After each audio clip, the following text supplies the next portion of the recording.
Kapan aku udah kirim?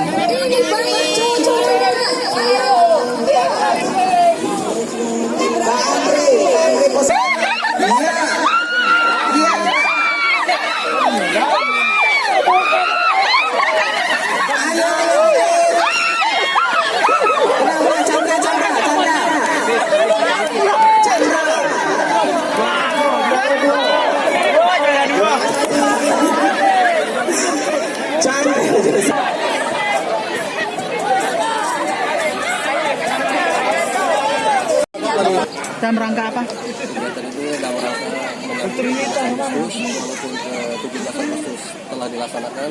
Namun ini untuk menjamin kebersamaan satu dengan yang lainnya, maka kita mengadakan lomba khusus di Rukit Bayangkara bersama seluruh personil Rumah Sakit Bayangkara, kemudian ditambah juga dengan anak-anak dokter intensif yang praktek di Rumah Sakit Bayangkara Palembang. Diadakan untuk menjadi kebersamaan dan menjunjung seperti tidak mengutamakan kemenangan, tapi ini untuk menjalin kebersamaan dari kita untuk kita.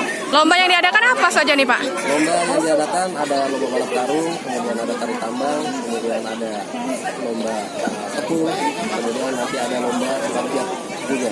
Rencananya untuk Sabtu Minggu juga akan dilaksanakan untuk lomba gaple dan lomba catur. Apakah kegiatan ini diadakan setiap tahun memang ya Pak? Iya, setiap tahun.